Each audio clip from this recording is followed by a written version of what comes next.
Welcome to The Explainer. I am absolutely thrilled to share this one with you today because honestly, it's going to completely reframe how you look at the natural world. Most of us walk through a garden or a forest, and we tend to see plants as these silent, passive, incredibly peaceful organisms just kind of soaking up the sun, right?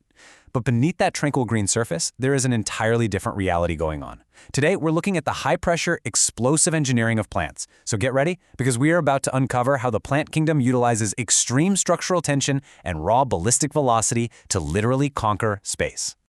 Okay, let's dive into this. When we as humans want to launch an object across a vast distance, we rely on mechanical engines. We use things like metal springs, combustible gunpowder, pneumatic pressure, basically human-made tools to break through static inertia. But here's the crazy part. Long before we ever built a catapult or fired an artillery shell, the plant kingdom had already mastered this with their own organic cannons. They weaponize internal hydraulics, intense structural tension, and explosive energy to launch their seeds. It brilliantly illustrates how nature engineered high-performance ballistics millions of years before human invention. Part 1. The Exploding Cucumber.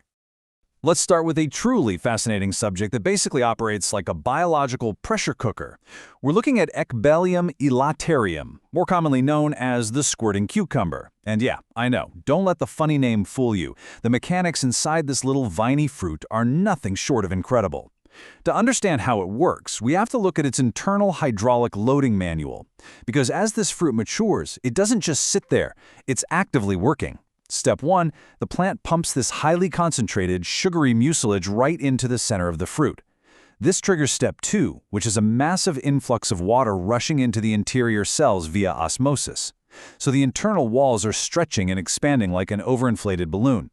Which leads us to Step 3, the creation of a, frankly, terrifying internal fluid pressure.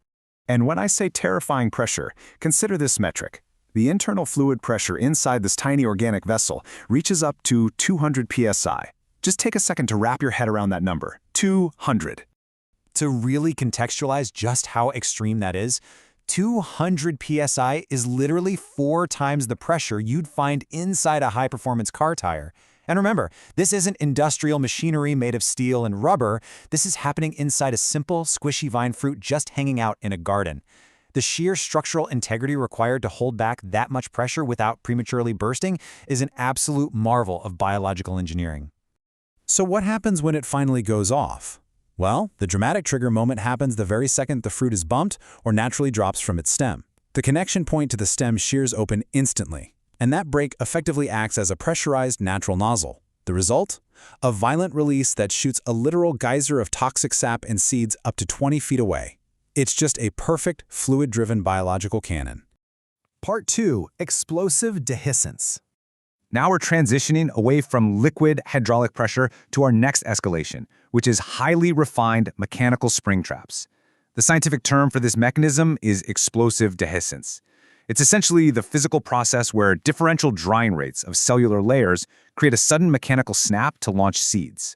So basically, instead of using water to build up pressure, these plants are using the simple, relentless physics of evaporation to build intense mechanical tension. Now, what's really interesting about this is the dual-layer architecture of seed pods like the Witch Hazel.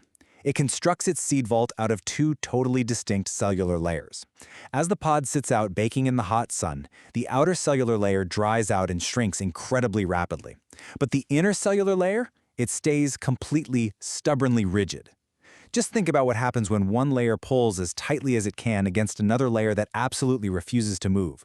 It creates this relentless, immense, completely uneven mechanical strain building right beneath the surface.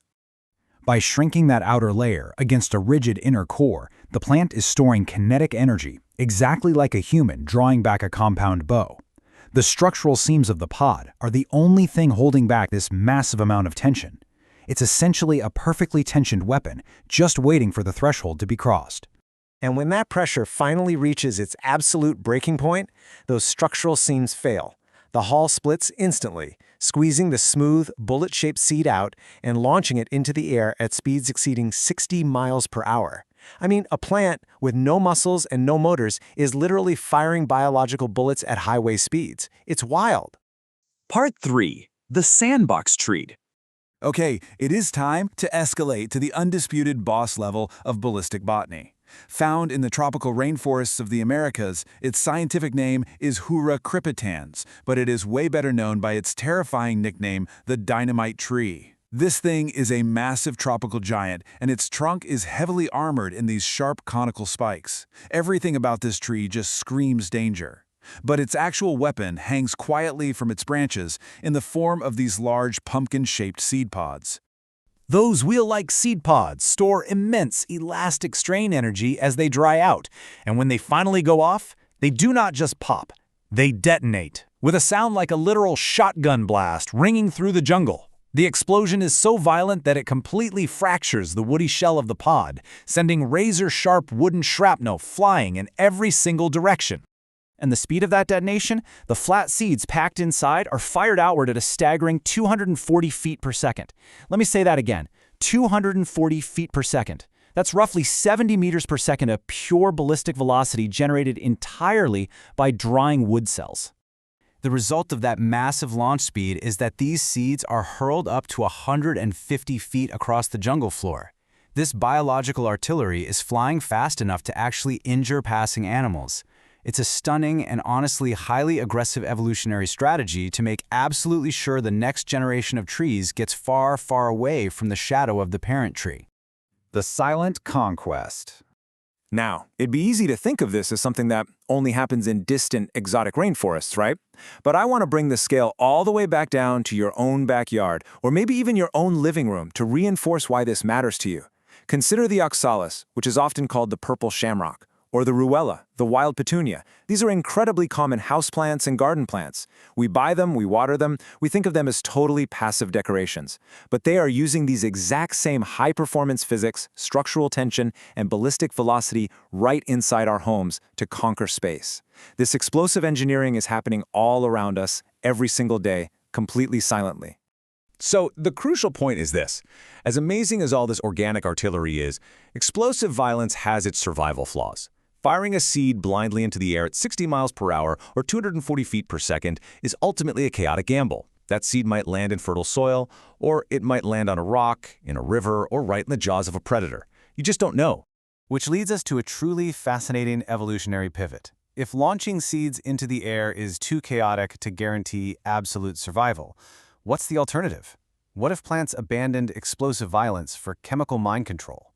What if, instead of shooting seeds, they began brewing highly addictive, mind-altering chemicals to brainwash local insect colonies into becoming a dedicated subterranean transport army? Well, that is exactly what we're going to unpack in our next explainer as we meet the addicted ant puppet masters of the botanical world. You are absolutely not going to want to miss it. See you then.